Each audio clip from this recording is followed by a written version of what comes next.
আজকে আপনাদের এমনই একটা টোটকা বলবো যেটা যে কোনো মূলাঙ্কের লোকেরাই কিন্তু করতে পারে এবং যে কোনো মানুষ এইটা করতে পারে।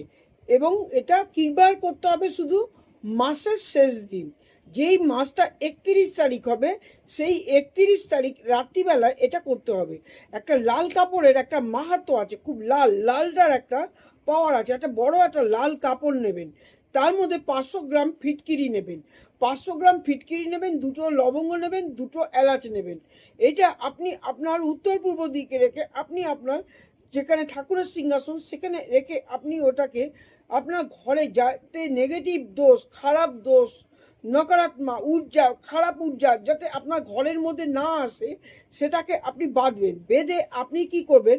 আপনার বাড়ির মুখ্য দরজা, যেখান থেকে আপনারা চলাচল করেন, যেখান থেকে আপনারা ঘরে ঢোকেন, ঠিক মিডিল পোর্শন হলে মিডিল পোর্শনে বাঁধবেন, ডান দিক হলে ডান দিকে বাঁধবেন, বাঁদিক হলে বাঁদিকে বাঁধবেন, যার যেদিকে সুবিধা বাঁধবেন। যদি কেউ মিডিল পোর্শনে বাঁধতে পারেন, তার নিচ দিয়ে চলাচল করলে সেই জন্য কোনো নেগেটিভ শক্তি বা নেগেটিভ জিনিস আপনার মধ্যে থেকে আপনার ঘরে প্রবেশ করবে না। এটা এটা আপনি যদি লাগিয়ে রাখতে পারেন, বছরে একবার একবার রেখে তারপরে ওটা জলে দিয়ে দিতে হবে। এটা তারপরে আবার নতুন করে করতে হবে। আপনার ঘরে কখনোই নেগেটিভ জিনিস প্রবেশ করবে না, বা নেগেটিভ কোনো ঘটনা আপনার ঘরে কেউ কিছু করতেই পারবে না।